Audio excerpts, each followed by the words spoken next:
Abel, just quickly. Sorry. With all your experience, what's the most important thing of handling fight week with all the training camp complete? Just to make sure that he rests. I don't mind doing all the stuff that they require, but just to make sure that the fighters rest and that they obviously they have to do some, but just not so much that it makes them fatigued and it makes them tired and it makes them bored. Because the questions keep being answered the same way. I mean, being asked the same way. So to them, you ask the same question, they ask, so they get a little bored. To me, it doesn't matter. But to them, they're so hyped up and they're so ready to go to war that it gets a little boring for them. How's he feeling? Obviously, how is Triple G feeling? Wonderful. He weighed 163.6 or 8 the other day, right before we ran, so he's feeling good. Abel, the hand wraps, the tape was leaked from the inside the locker room last time. We've talked about this before. Nevada allows the tape and gauze.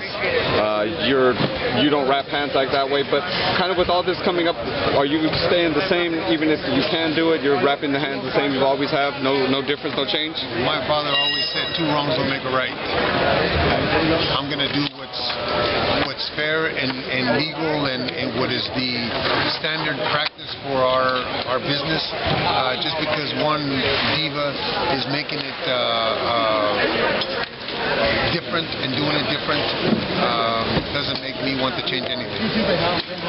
All the animosity that's been happening, obviously, like Chepo's been talking as well. He's talking about, like shutting your mouth. You've said stuff to them, all that. I haven't said nothing to them. Oh, true. Actually, I'm sorry. I have not said nothing to them. What I've said is about him testing positive. Right. True. I've said that, in my opinion, he ran. I've said that he waited until 3 weeks before. He tested positive 2 months before our fight on the 5th, and yet he waits 5 weeks to release the date so that we can't get a fight in Vegas. Okay, that's what I said. If I'm lying, then somebody needs to tell me, but I'm telling the truth. I have never insulted them. I have never said anything derogatory towards them. They're the ones that are coming at me, but that's okay. I have to consider the source. With all the back and forth, I guess my question is, going into fight night, like that animosity, I mean, you have to go into the locker room, right, and check the hand wraps, all those things. Next week? I think so, yes. No, you know what? There's no animosity. We are professionals. This is probably my 200th World Championship fight. My concern is for Gennady Golovkin. My concern is to be at 100% for him, make sure that I am in tune with everything that's going on and make sure that I'm paying attention to everything that's going on, so that he is the same way. But I hold no ill will towards them. I hope they do the best job they can and just hope they come to fight and give the fans what they're promising. What does it say about what the public really wants? When there was a delay with Mayweather-Pacquiao, people were saying they weren't going to watch, but yet they all hustled to go find a place to watch it.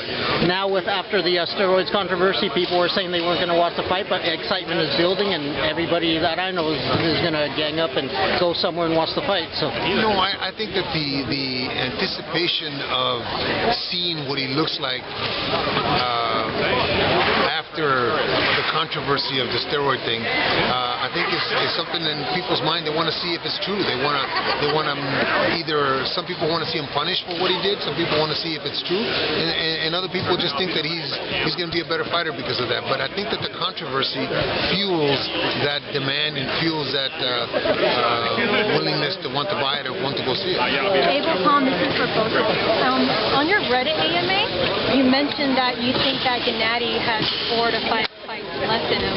With that in mind, how many fights a year does Triple G want to fight, and who do you want him to fight next after that? I think at that level, all the great ones, I'll just say the great ones of today, say Andre Ward, Floyd Mayweather, even Vladimir, if they don't have a mental challenge that challenges them, because they're all physical challenges, they're all getting shaped the same way for the fights.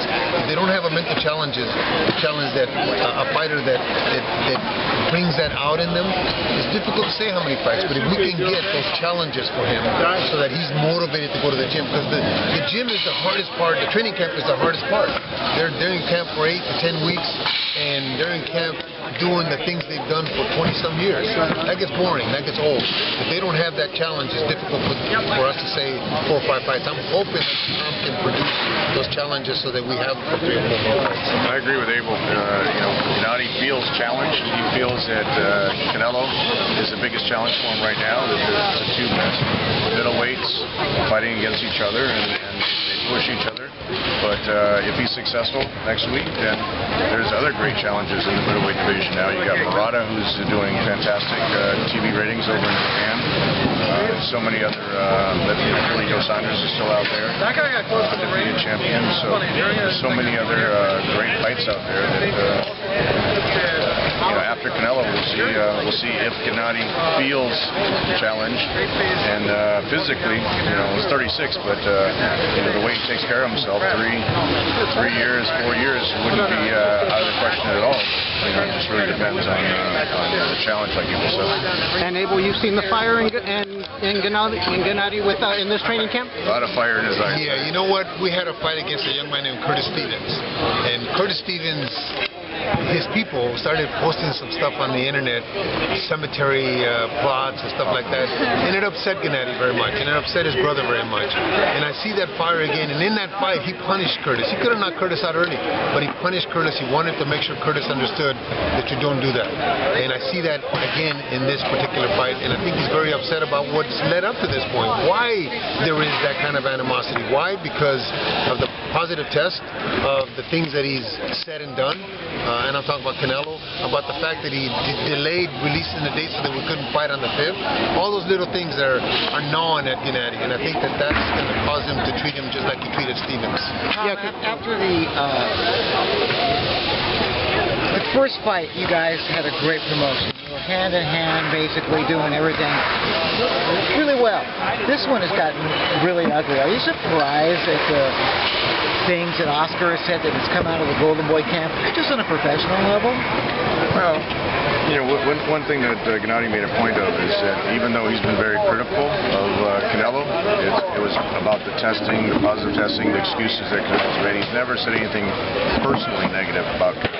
It's his belief, however, Gennady believes that Canelo tested positive, but the thing about the national anthems and that he's not patriotic, that was a little bit of a stretch. I don't know where Oscar came up with that one, because the anthems are going to be played. It's just HBO feels that especially when there's 3 anthems and that's 20 minutes, that it's just like a big speed bump, between the full feature and the main event. There's no disrespect to the anthems at all, but they're going to be played before the HBO pay-per-view, so everyone on the free stream will see it on the preview show. Everyone in the arena will see the anthems, and then the HBO pay-per-view will start just like it was done today. Just like today, or at a baseball game. You don't see the national anthem in the middle of the 7th inning. Bottom line is the disputes are going to be resolved Saturday. Right.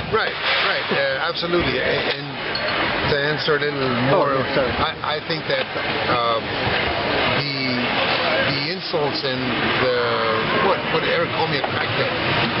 Really.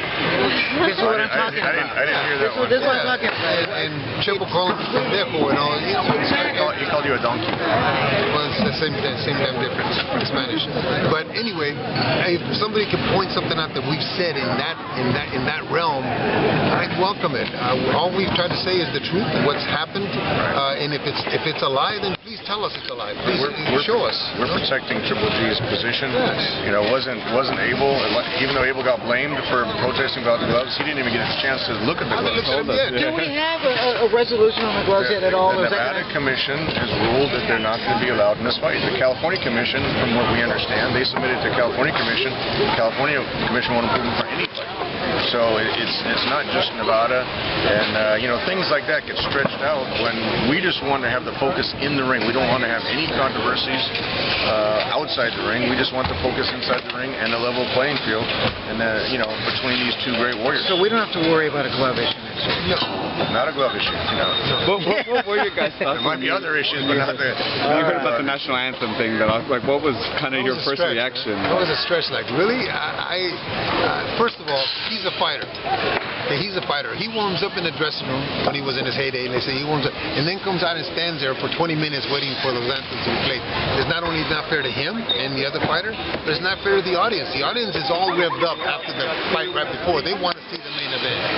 So, I mean, something's got to... I don't get some of the things that he says. But then again, he's acting kind of strange as of late. So. Thank you, gentlemen. It'll be an interesting fight week. We got the grand arrivals on Tuesday. It'll be the second time through the whole promotion where Canelo and Triple G will be at the same location on the same day. Maybe not the same time, but Triple G has no problem looking Canelo straight in the eye.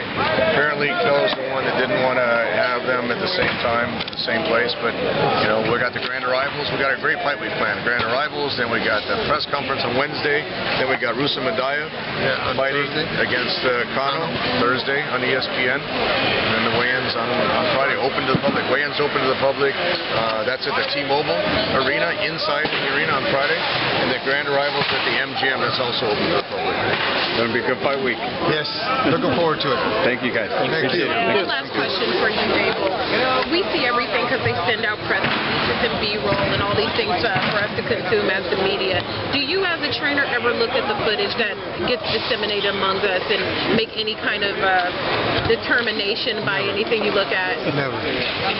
What I have to do, and what I've always done in my whole time as a coach, is I have to prepare my guy to be the best he can be. And if I prepare him to be the best he can be, then the other guys are going to have to deal with 100% of my guy. It's the same thing with you. If you're preparing a story, you don't look at his story. You do what you do best. That's what we're going to do. We're going to do what we do best. And if we can't beat him with our best, we can't beat him. I'm not going to adjust to adapt to him and then be less than 100%. We got to wrap it up. Thank you. Thank you.